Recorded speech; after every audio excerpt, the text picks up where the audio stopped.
Salam SMK. Salam vokasi, vokasi buat masyarakat Indonesia. Terima kasih, tepukan untuk kita sekalian.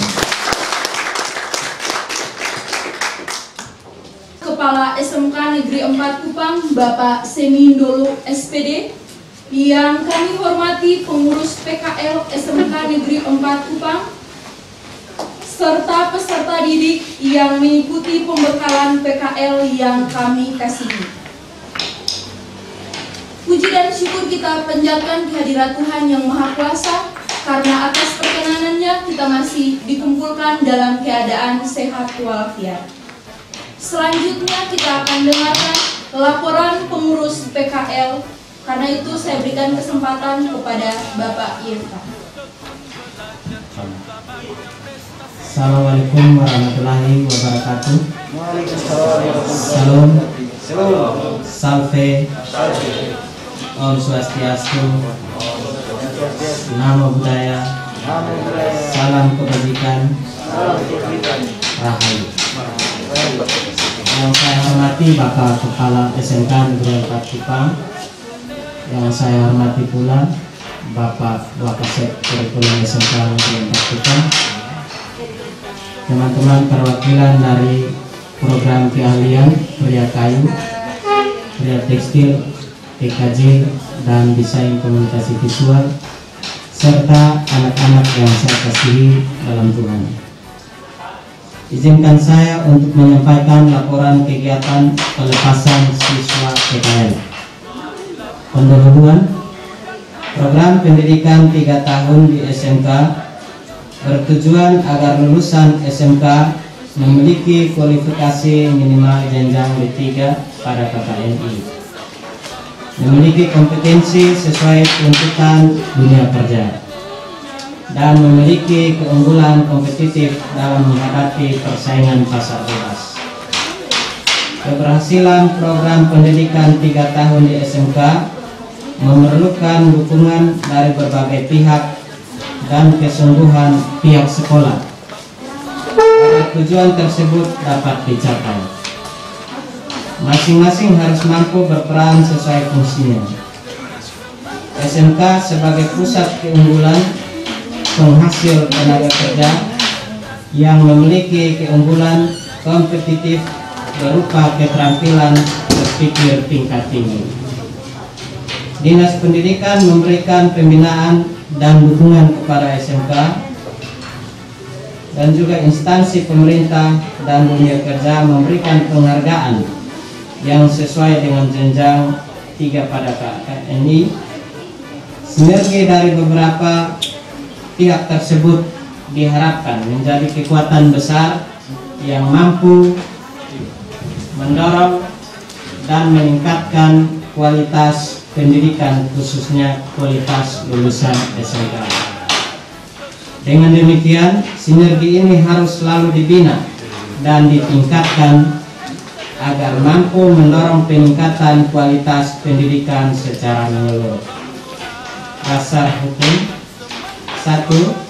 Undang-Undang Nomor 20 Tahun 2003 tentang Sistem Pendidikan Nasional. 2. Undang-Undang Nomor 23 Tahun 2014 tentang Pemerintah Daerah.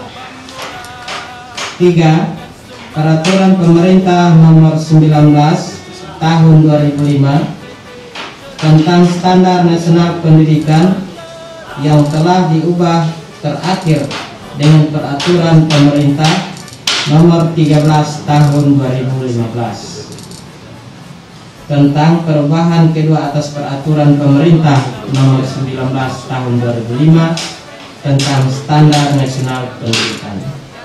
4. Peraturan Presiden Nomor 14 Tahun 2016 tentang Kementerian Pendidikan dan Kebudayaan.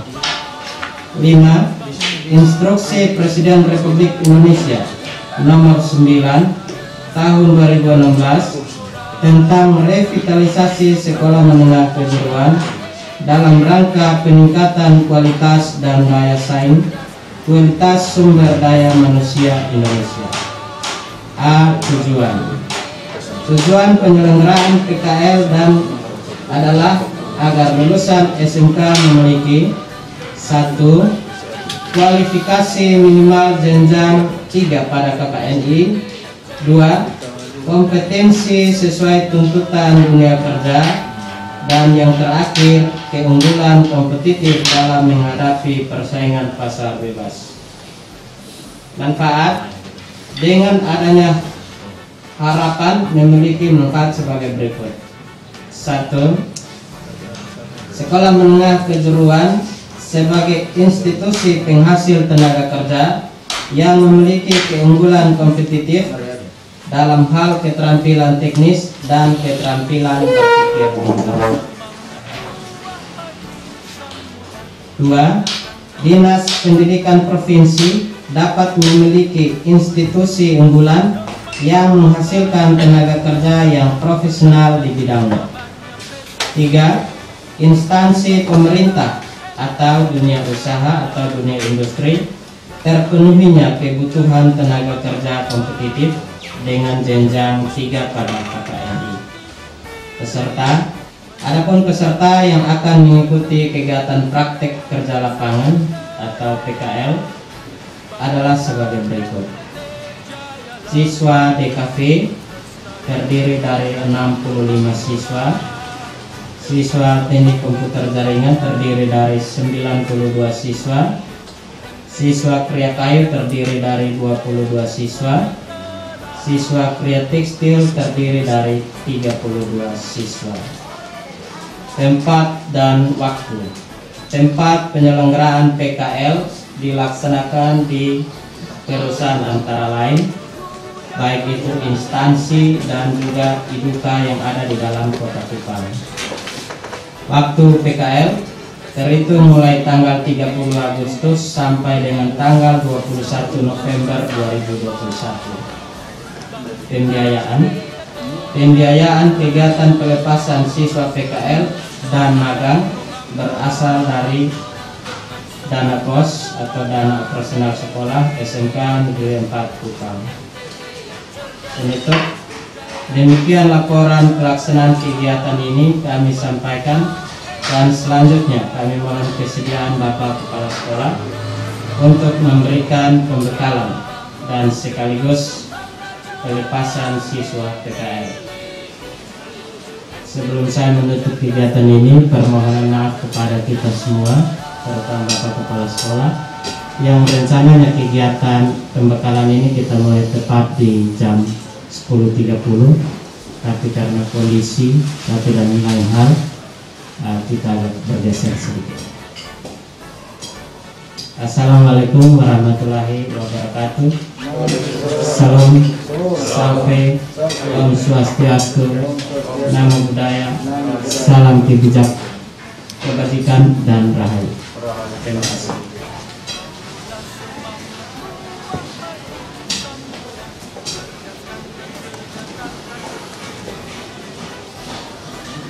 Selanjutnya kita akan dengarkan arahan dari Bapak Kepala Sekolah sekaligus memberikan materi dan melepaskan siswa PKL. Kepada Bapak saya persilakan.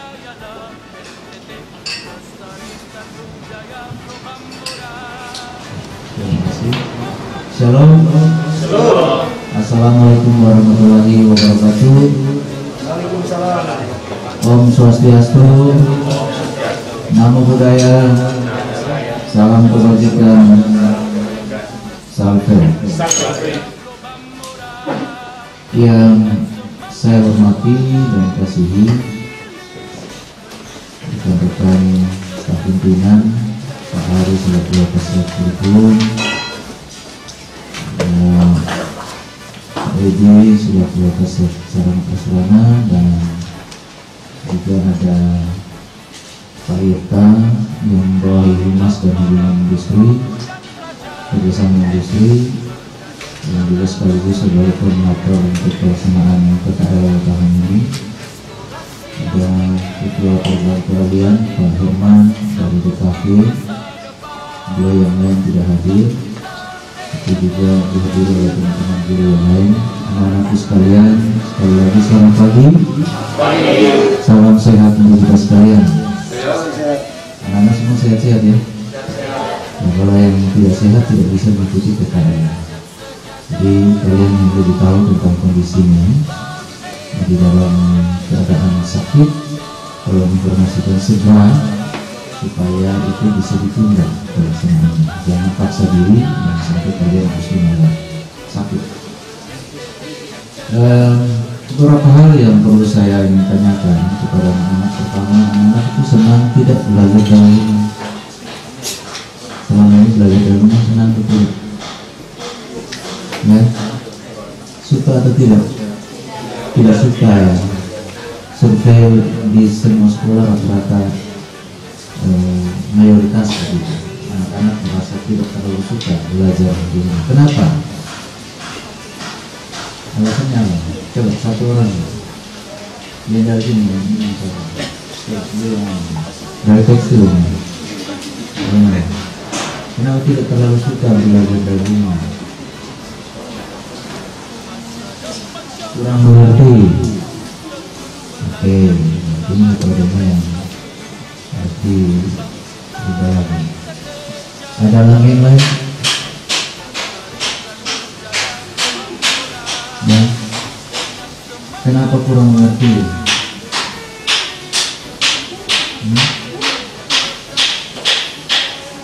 Coba sampaikan. Kenapa kurang mengerti? Artinya interaksi dengan gurunya itu apakah gurunya mengajar dengan ada tatap muka virtual atau tidak pernah ada? Biasanya melalui Zoom atau Google Meet kan ada itu kan? Ada guru menjelaskan sama seperti di kelas gitu kan? Atau belum? Ya? Tidak. Bagaimana caranya kalian belajar? Sampai ke sini apa? Bagaimana biasanya? Ya? Kirim materi dan kasih tugas. Kita sudah punya LMS mungkin kelas 11 dan kelas 12 saya dengar sama, kecuali mungkin kelas 10 karena kurikulumnya sudah ada. Tapi kelas 11 dan 12 ini perlu lagi dipoles karena tidak menggunakan LMS yang ada.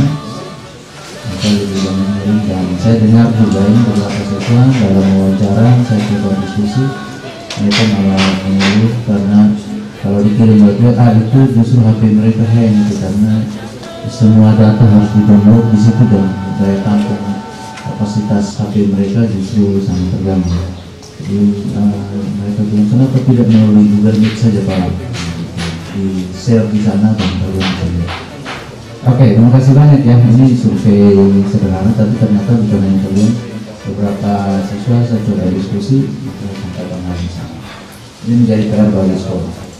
Tapi yang paling penting sekarang ini adalah kepada anak-anak sekalian bahwa memang sebaik apapun kita mendesain pembelajaran secara daring atau pembelajaran jarak jauh, tetapi tidak sebaik atau tidak seindah kalau kita bertatap muka secara langsung. Kenapa? Karena ada hal-hal yang kurang di sana yang kita tidak dapatkan, yaitu kalau kita bersama-sama bisa bertatap muka seperti ini ada apa ya? Ada apa namanya? Secara psikologis ada spirit yang luar biasa yang bisa saling mendukung satu dengan yang lainnya. Teman sesama teman bisa saling ketemu dan itu nuansanya berbeda. Itu yang kita harapkan supaya pandemi COVID ini segera berlalu dan kita bisa lagi melakukan tatap muka secara langsung dengan baik seperti biasanya. Ini harapan kita. Namun apa mau dikata, kondisi saat ini memang kita tidak bisa paksakan, ya. Karena itu di dalam pertemuan pagi hari ini kita meminta untuk siswa secara terbatas saja yang datang mewakili sekian ratus siswa yang akan kita turunkan menjadi PKL. Hal yang lain yang perlu kami sampaikan bahwa siswa yang mengikuti PKL adalah siswa yang mendapatkan rekomendasi persetujuan dari orang tua atau wali. Jadi bukan maunya siswa saja, tapi harus mendapatkan rekomendasi, ya, atau persetujuan secara tertulis supaya ini menjadi tanggung jawab kita bersama, tidak hanya sekolah tapi juga orang tua memberikan dukungan, dan kita akan memantau proses pelaksanaan PKL secara bersama-sama. Hal yang lain, saya juga harapkan bahwa anak-anak yang mengikuti PKL ini adalah anak-anak yang nanti sebagian akan mengikuti proses vaksinasi, ya, pelayanan vaksinasi yang akan dilaksanakan pada hari Selasa. Tidak ada yang menghubungi oleh gurunya? Tidak, ya? Karena sudah masuk, ya. Jadi hari Selasa itu kita SMK Negeri 4 Kupang mendapatkan kesempatan kita dilayani di sini. Jadi anak-anak tidak perlu cari tempat di mana-mana ngantri lagi. Nah, kita mendapatkan itu karena ada 3 sekolah yang mendapatkan pelayanan pertama, SMK 4, 3, dan SMK 5 yang memang selama ini mensupport, sangat terlihat untuk mensupport kegiatan-kegiatan dari Dekranasda maupun dari PKK. Jadi ini karena pelayanannya dari mereka bersama dengan rumah sakit yang ada, sehingga kita mendapatkan pelayanan itu.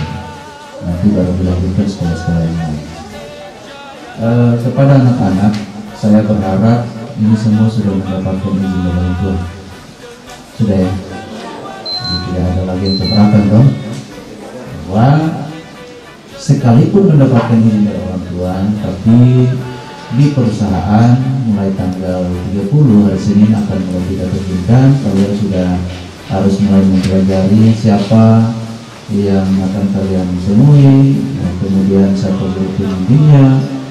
Di sana kalian akan mendapatkan sebuah situasi yang berbeda dari sekedar belajar di rumah. Itu pasti berbeda sekali, karena kan di sana lebih kepada bagaimana kalian berpraktek sesuai dengan kompetensi yang kalian dapatkan. Harapan kita kepada teman-teman yang menjadi pembimbing, guru pembimbing, untuk tidak hanya sekedar mengantar siswa ke perusahaan, tetapi juga bisa memantau secara periodik perkembangan PKL daripada masing-masing siswa. Memang ini harus kita lakukan secara lebih intens, Bapak Ibu, ya. Kenapa? Karena ini kita ada dalam kondisi pandemi COVID. Jangan sampai ada anak-anak yang oleh karena satu dan lain hal kemudian terpapar, lalu kita tidak tahu sebagai guru pembimbing. Karena itu pantauan ini harus terus dilakukan secara intens, dan juga dari anak-anak sekalian perlu melakukan feedback informasi kepada pihak sekolah mulai guru pembimbing. Jika kalian mengalami sebuah kondisi yang sangat terganggu, tolong segera sampaikan, jangan diam-diam. Ya, ini kami harapkan supaya ada komunikasi dua arah antara guru pembimbing sebagai perwakilan sekolah dengan para siswa ataupun sebaliknya. Kondisi yang kalian alami di perusahaan pun tolong disampaikan, tapi tidak boleh mengada-adakan kondisi. Jadi orang tidak perlakukan kalian dengan tidak baik, kalian sampaikan ini supaya mau pindah-pindah dengan kawan yang di perusahaan B misalnya. Nah, itu tidak boleh. Jadi semua harus baik, cek dan recheck. Kemudian yang berikut, anak-anak kalian adalah utusan dari sekolah, ya. Jadi ingat baik-baik bahwa siswa SMK 4, ingat baik-baik, siswa SMK Negeri 4 Kupang itu bukan siswa yang brutal. Siswa SMK 4 Kupang bukan siswa yang tidak disiplin. Siswa SMK Negeri 4 Kupang bukan siswa yang tidak berkarakter. Siswa SMK Negeri 4 Kupang bukan siswa yang tidak bertanggung jawab. Ya.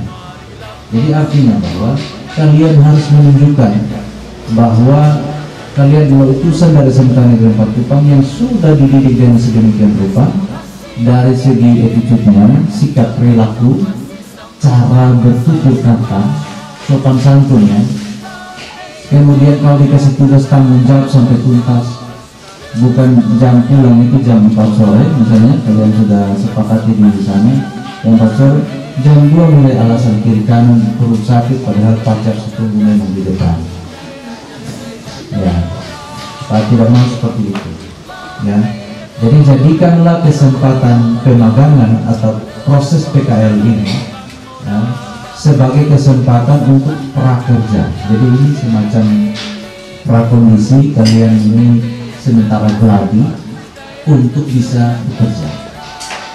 Kemarin waktu kita pengarahan untuk pembekalan untuk siswa dari interior itu luar biasa spesial. Tahun ini spesial karena perusahaan datang jemput langsung siswa di sini. Kita tidak antar siswanya ke sana, perusahaan datang melamar siswa. Artinya karena apa? Karena mereka butuh kompetensi kita. Satu yang paling penting saat ini untuk anak-anak ketahui adalah tolong jaga kepercayaan. Jaga kepercayaan itu dengan tidak sembarang kasih keluar kata-kata, karena kalian semua dinilai. Kalian pikir kalian orang apa, sama ini segala macam, pikir seperti di rumah, atau mengeluarkan kalimat-kalimat yang kurang pantas, itu tidak dinilai, itu diperhatikan semua dan akan menjadi catatan yang akan dilaporkan kepada pihak sekolah melalui guru pembimbing kalian pada saat melakukan kunjungan.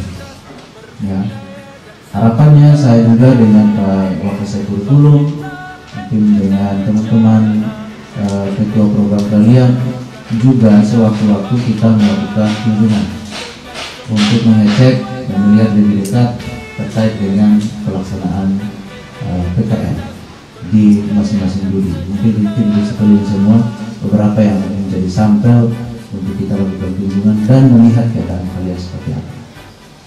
Ya.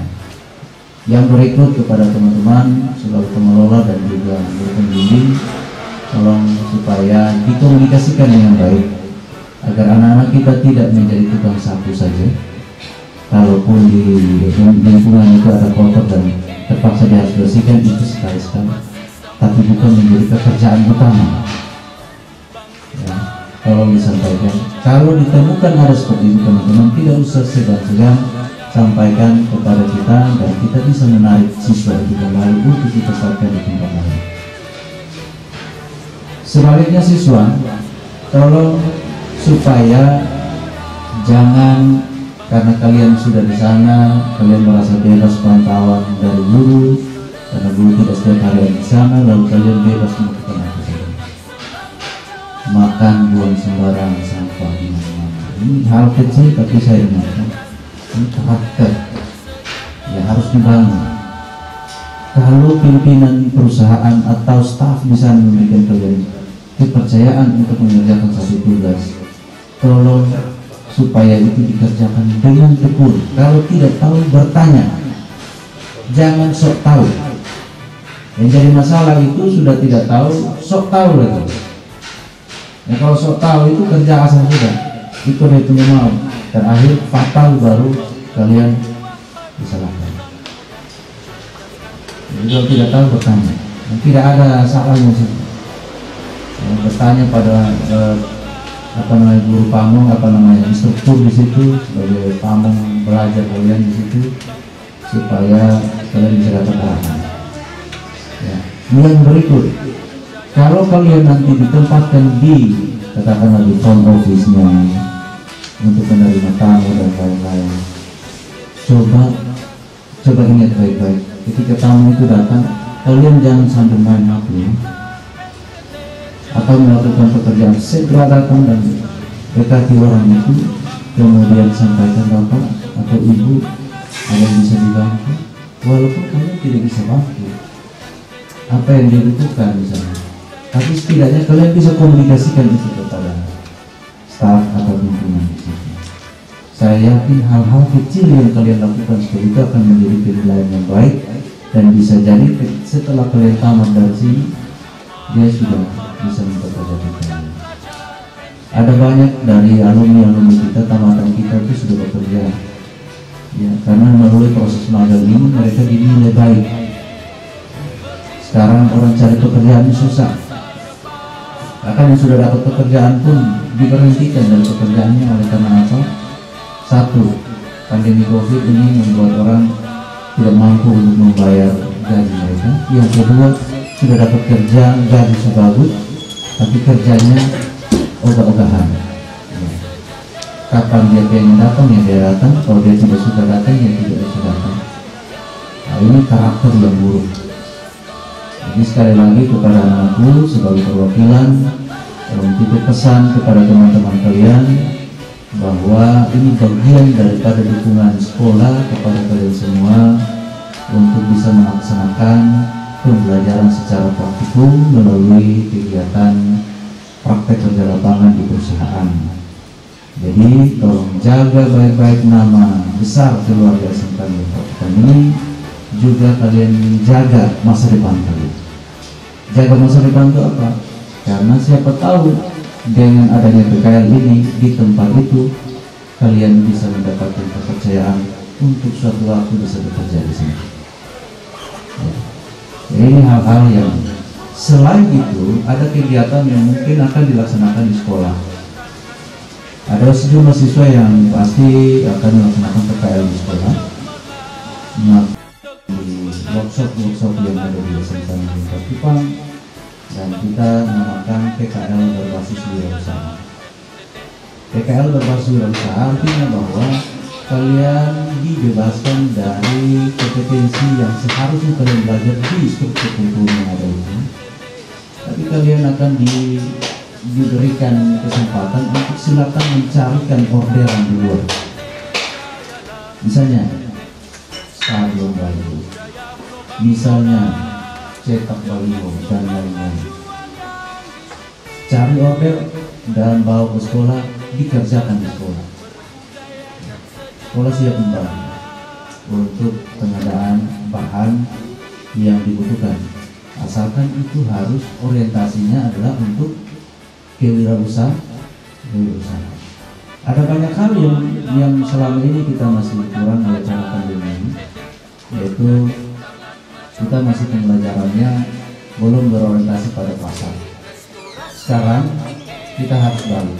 Jadi jangan kita bikin produk baru kita cari dari pasar. Cari pasarnya dulu baru kerjakan produk. Paham maksudnya? Jadi analisa peluang pasarnya dulu. Ya kalau orang di perusahaan itu dia di situ dia mencari. Dia analisa peluang pasarnya apa, baru dia kerja itu.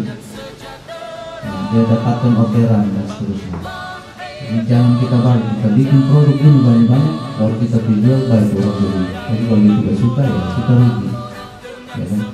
Jadi PKL di sekolah saya sudah minta kepada teman-teman ketua program kalian pertemuan beberapa waktu yang lalu supaya kita arahkan pada PKL yang berbasis kewirausahaan. Jadi tidak hanya berorientasi pada pemenuhan kompetensi siswa, tetapi juga berorientasi pada profit dari sisi produksi. Jadi kalian ini anggap saja kalian magang di unit produksi sekolah yang dibagi-bagi di masing-masing kompetensi kalian.